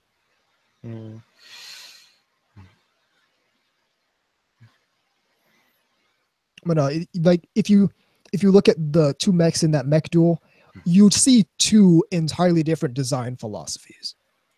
Because you see a design philosophy inspired by stuff like BattleTech, where you got the mech and you're basically inside the cockpit looking out a window onto the battlefield. Yeah. But then you look at the Karatas and you see a design philosophy inspired by stuff like Gundam, where you're fully enclosed inside the cockpit, looking at a display that's connected to cameras on the outside of the machine. That's actually something that the guy, Koichi Ohata, in the director commentary of MD Geist, where he was saying like he didn't like how, because you have to remember he actually did work on Gundam. He didn't like how enclosed the pilot is, because it like seemed like they were kind of too comfortable, and he was trying to have it where it was like more open. So it seemed like he was more into the Western style of mecha designing, where again it's more like open. Well, see, you got to have it make sense, because the reason BattleTech makes sense is because the vast majority of the interior of the mech's torso is taken up by a reactor. So the reactors in Gundam are a lot smaller than the ones in BattleTech. Back from BattleTech, realize that most of the center mass of the mech is this giant fusion reactor. So there's no space for the pilot. But for Gundam, if you have that level of technology, it makes a whole lot more sense to put the pilot mass of the mech behind all this armor and just connects his view to cameras outside of the mech than to have this huge window that you could basically kick through, which is something I once did during a game of BattleTech. I got a good roll and kicked straight through this enemy mech's cockpit, killed the pilot. Yeah, well, I mean, it makes maybe an element of drama where you could kill the people easily, but as far as, but it also makes it where, I don't know, but I think both aspects work depending on how. They work in different aspects. They work in different ways, because BattleTech has that tension where you are actually super vulnerable. Like the glass of the cockpit can take a couple shots, but after those couple shots, it's just you. It's just a window to you, and you can get killed by mech grade weapons just by getting shot through the cockpit in BattleTech. But the thing about Gundam is, and a whole lot of Japanese mecha design is that the mech is more an extension of the pilot. You see this a lot in Virtual Law, especially in Virtual Law Mars, where the mech, because you never see the pilots from Virtual Law, but all the personality of the pilot comes out through the mech's actions. It's like you'll see certain mechs and you'll hear the voice of the pilot, but the mech will sway its hips a bit when it walks, and that's the personality of the pilot coming out. Well, that's a difference between Japanese mecha there's like a sort of almost like a soul to the mecha design, where there's like whereas in Western mecha it's more utilitarian. Oh yeah, Western mecha are more like they're more like tanks. And the way they're presented than Western mecha. Because even like the more realistic aspects of anime mecha, like Vodoms and Pat Labor, still have that like humanistic quality to. If you'll notice a lot in Japanese mecha works, the mecha often replace every other combat vehicle. Like you stop seeing tanks and fighters and whatnot, and everything becomes some form of a mecha. Whereas in stuff like BattleTech, you're still contending with tanks and armor and fighters and even infantry in BattleTech. So you tend to see a lot more combined arms warfare in Western mecha than in Japanese mecha. Mm-hmm. Interesting comparison. And there's just this sort of charm I feel with BattleTech, where the whole thing is everything is a 300-year-old piece of shit. Like every mech except for the clan mechs, which are pieces of shit. But everything is this 300-year-old piece of garbage, repaired over and over again with secondhand parts. It barely works. Like if you run too fast on pavement, you might slip and fall. I'm surprised they haven't tried to make like a BattleTech or MechWarrior movie. You know, now that like stuff like Pacific Rim it got made. I feel like BattleTech is too niche. I feel like who out there really knows about BattleTech? Well, people might have played MechWarrior, but BattleTech? I don't know. Well, aren't they the same thing, or isn't MechWarrior and BattleTech they're the same franchise? But it's like, number one, there's like 35 people who have ever played MechWarrior. There's like 17 people who even know about BattleTech. Put it that way. Okay. And obviously that's an exaggeration, but what I'm saying is it's a lot more niche than properties like Transformers and whatnot. Oh, I know that. Well, but see, it would actually be an easier time for them to do like that than like ever try to do a Robotech movie. Just even attempt. Well, that's the problem with Harmony Gold, is that they're gonna keep trying to shove Robotech down our throats when we don't need it anymore. And all because it's not because it wouldn't, like, let's say by some magic aspect that they get that off the ground, it's not going to resemble anything looking like Macross or. No, it's not going to look like Macross at all, which is all anyone cares about from Robotech. It's like 95% of people care about Macross, and 5% of people care about Mospeada. That's it. And 0% for Southern Cross. Like 0% for Southern Cross. But I mean, and I feel like part of the reason why BattleTech hasn't become a real big thing. Well, here's the thing about BattleTech, is that the license has changed hands so many times. Mm. So it was FASA, and then Activision was publishing the games for a while, and then Microsoft got the license, so they were doing it. And then like this fan site called MechTech got permission to do this huge expansion pack to MechWarrior 4. I remember I never played, but I actually remember the BattleTech Genesis game. I remember seeing it on an emulator site. But it was like, try it out. There was the license has just changed hands so many times. It's enough of a licensing clusterfuck without Harmony Gold coming in here and trying to litigate.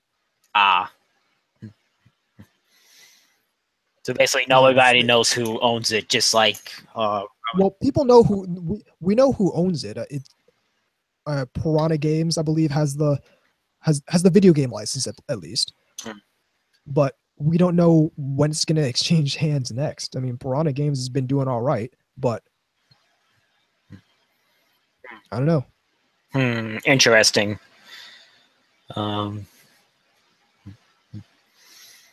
I don't know. They still, I think, because it's that's another, like, I know it's a kind of a different discussion for a different show, but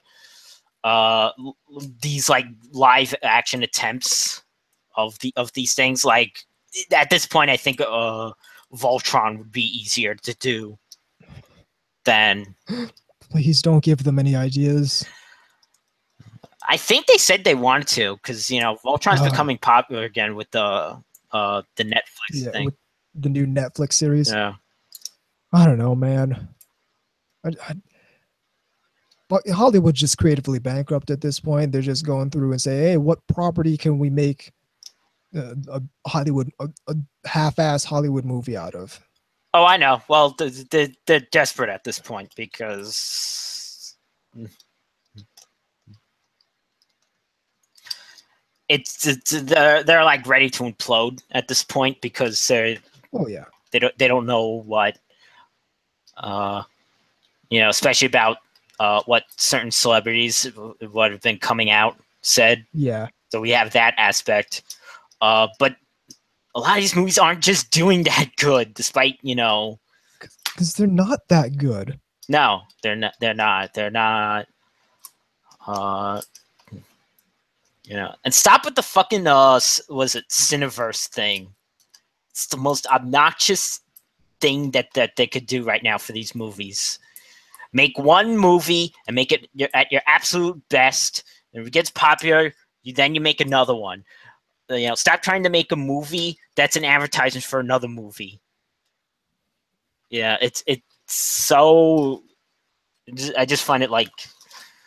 Well, that's kind of what they got to do at this point. Yeah, well, I know. To a certain extent, isn't it kind of hypocritical to be the people who because we're the guys who are saying, listen, most anime is an advertisement for something, and then go on about how Hollywood makes movies that is kind of true in that aspect. I'm just saying, make it good. I don't care if you're advertising more movies with it. Make it a good movie. Great Forrester says, "Fuck you. The MCU is great." Okay, I don't want to be rough on it's not my thing, but I shouldn't even say the MCU per se. I should say the ones attempting to be like the MCU at this point. Like ones who saw the MCU's success and are trying to, hey, we can do that. I mean, they're trying to do Transformers verse now, with like so now they're doing like a Bumblebee standalone movie. Really? Why? And it's supposed to take place in like 1985. Yes, Hollywood doesn't know what the fuck they're doing. Nah, they really don't. And then we're getting this fucking.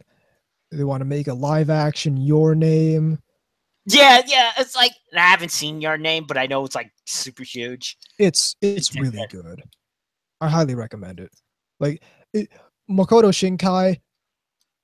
This is what I always say about Makoto Shinkai. Makoto Shinkai is a one-trick pony, but it's a really damn good trick. He's really good at doing this star-crossed lovers thing. And after I watch Silent Voice, though. Yeah, I gotcha. But it's like, look, this thing that just got super popular, and you want to make a live. Again, it's only because they heard of it being super popular that they decided, which is why they even think to do like Akira and Ghost in the Shell. It's the Ghost in the Shell movie. It didn't upset me because my expectations weren't super high for it, but it's easily the least good entry in the Ghost in the Shell franchise, because you understand what it's trying to do, but it doesn't go far enough. It's like Ghost in the Shell has some really deep concepts in it. Yeah. That the movie kind of glosses over. Well, I imagine that one of the things with the movie, with this one, is that, and something I noticed about Western media versus specifically Japanese media, is like Japanese media will present an idea, and it's up to you if you want to add a moral objective to it. And in the case of Ghost in the Shell, it's like the whole like cybernization of humanity and uploading it. It just presents this idea, but it's not going to say if it's right or wrong. Whereas it seemed like the Western, what the movie, the live action movie was trying to do was like, this is wrong that, this person had, Wait, it's not even that. It's that the Ghost in the Shell manga and the standalone complex series, both of them. I haven't seen the original film or nor the sequel film. Oh, you never seen the original film? I haven't seen the sequel those are film, two I need to but see. all right. But all those explore concepts. Like they introduce concepts. They don't necessarily moralize about them outside of the context of the Well, the that's work what I'm itself. saying. That's what I'm saying. They don't. Which. But what I'm saying is the Hollywood film barely explored any of these concepts. It introduced a lot of them, but it was a very surface level introduction and didn't really get in depth with what the concept is. It also did a lot of things that just changed around the story and the world building in some very significant ways.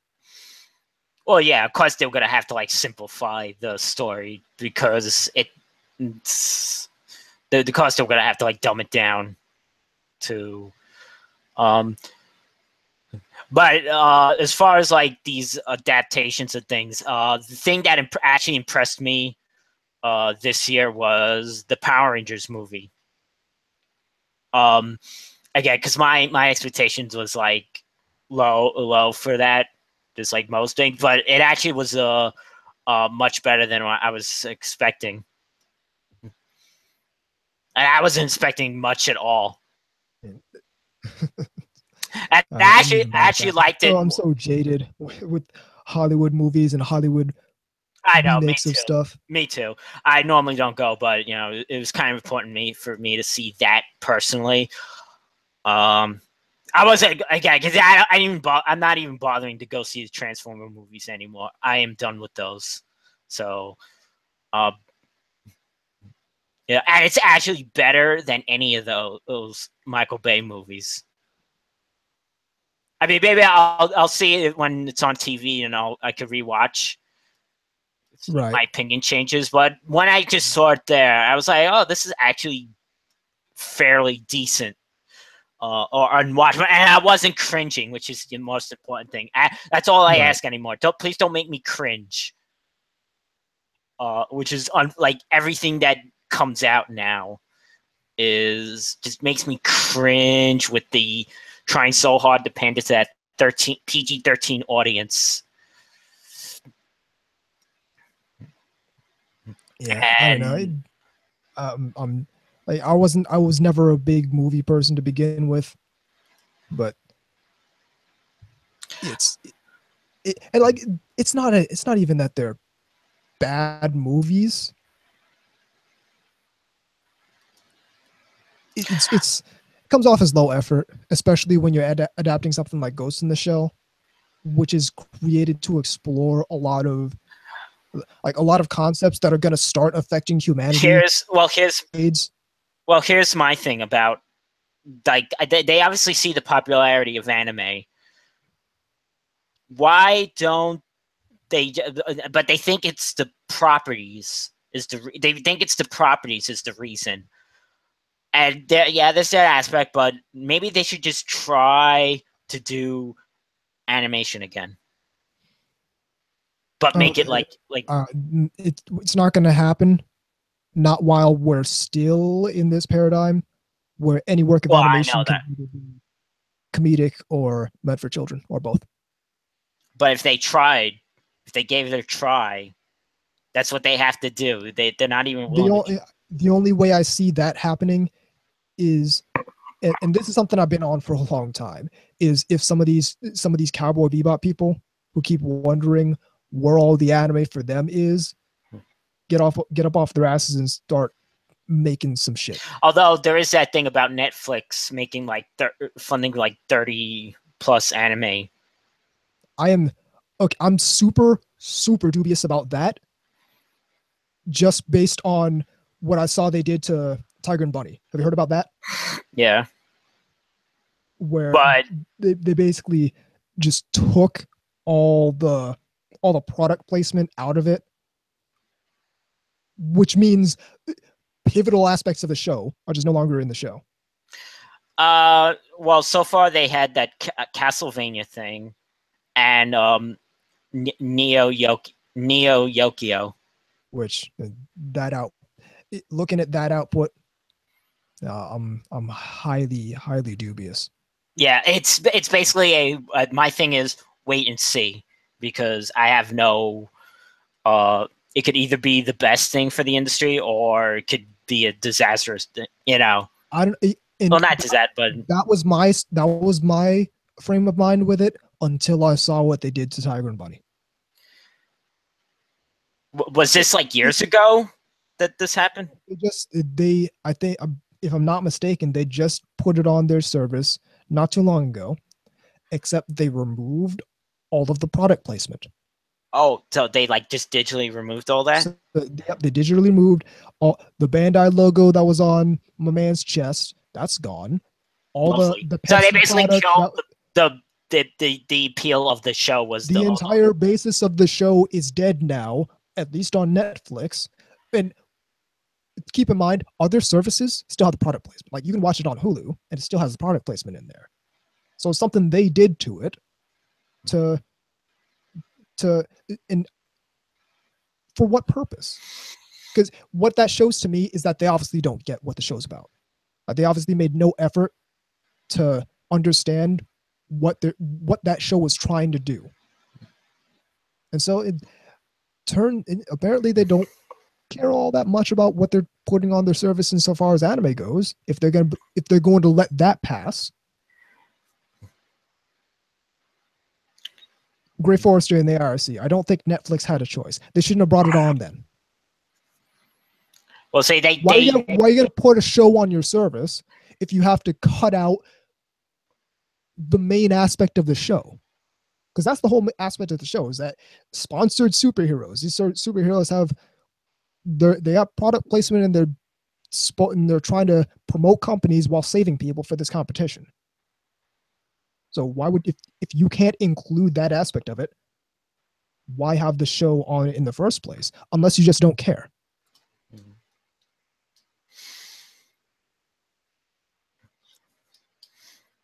That's why I was previously wait and see about the Netflix anime thing. Now I'm super dubious about it, because that just shows a lack of caring about what they're actually doing with their. Well, all right, but let's say like let's talk about like where funding for 30-something series. This could be like any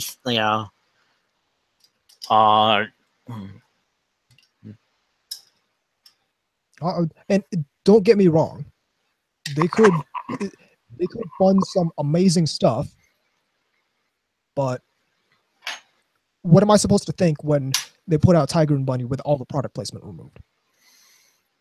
Like what sort of, like, well, okay, to be real, what am I supposed to think when their current output is Neo Yokio, and then they took all the product placement out of Tiger and Bunny? Yeah. Grey Forester and the IRC. FYI, Netflix is in $8 billion in debt. All right, number one, I'm gonna have to see some proof for that before I believe that. And number two, if they are, I wonder where they're getting all the money to fund all this anime. Unless that's what put them $8 billion in debt, and they're hoping to recoup that money by having that anime. Well, maybe that's a we're desperate, we'll fund anything, which is the joke that they did on South Park about like, oh, you haven't about like any idea for a show. They'll just take any idea for a show. Yeah, but I don't know. I understand if they. I don't even have Netflix, but my family does. I don't personally.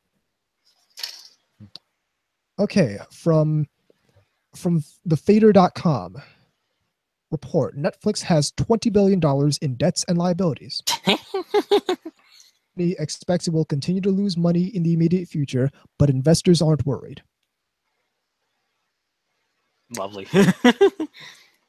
So and to be fair, it doesn't necessarily mean they're doing horribly, because if the investors aren't worried, then they must understand what the company's trying to do and what the company's expecting to gain from its ventures.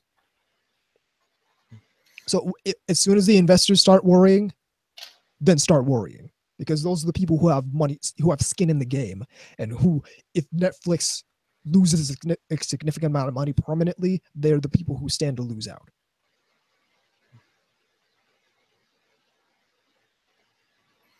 Yeah, Netflix, $20 billion in debt. Well, I hope this anime stuff works out for them. Quite honestly, I hope more that they fund good anime and create some good output out of it. And to a certain extent, those two are linked. You know, if you make good products, people will want to watch them on your service. But yeah, let's say, yeah, that's what I want to know. Will they just take 30 any ideas? Will they actually think of what's worthy to be, you know? Well, and this kind of goes back to, I think I said a while ago about when we start seeing Western interests, Western companies start funding different anime productions, which I told you was coming, and which, once again, I'm right about. What exactly are they going to fund? Are they going to fund stuff that actually sells, or are they going to fund stuff that they think sells over here, because that's what gets talked about for about 3 weeks every season, and then everyone quiets up about it? Yeah, see, I think is Netflix gonna fund the next Flowers of Evil? Because a lot of people talk about it. I think we're going to see, but nobody actually supports. I think we're going to see a lot of other, like, things that were really popular, and like basically like what the Castlevania things that were popular with the name behind it, because they, rather than doing something original, they want something within a name attached. I think we'll be seeing a bunch of those type of things. I don't know how much that's going to do for them, because like, how many people are still watching Halo Legends or the Mass Effect anime or the Bayonetta anime that I just remembered exists, or any of those Madhouse Marvel shows? But they're not going to do it like an Arrow Manga Sensei, right? Well, that's what they should be doing. But we don't want to promote it. And that's my thing. Something tells me Netflix, and it's more than just this, because remember that whole thing they had. You might have seen a lot of people complain on Twitter about how they were airing, what was it, Little Witch Academia 2? Oh, yeah. Like, they didn't put up episodes week to week or something like that. Yeah. So something tells me that Netflix doesn't have a stellar understanding of the anime market. Oh, yeah. It's like the whole thing. Yeah, it's the whole thing. Like they were waiting for like the whole show. Yeah, they were waiting for the whole thing. Yeah, it has to be the whole thing, and that's not how the anime. Anime fans like watching week to week. Some of us don't, but a lot of us do. And the fact that they didn't go that route with it just tells me they don't particularly understand the specifics of this market. And if they continue that paradigm, it's going to end up hurting them when they throw money at a bunch of shows that people aren't going to watch, when people aren't going to watch a week after they stop airing. So I don't know. I hope they have someone on their staff that understands the market, but then again, they just put out fucking Tiger and Bunny without the entire concept of Tiger and Bunny. So I really don't think they know what they're doing, just demonstrated based on what they've done so far. But I don't know. That's just me. I don't know. I don't know the internal workings of this company that's $20 billion in the red. All I see is their output and the fact that they're 20 billion in the red.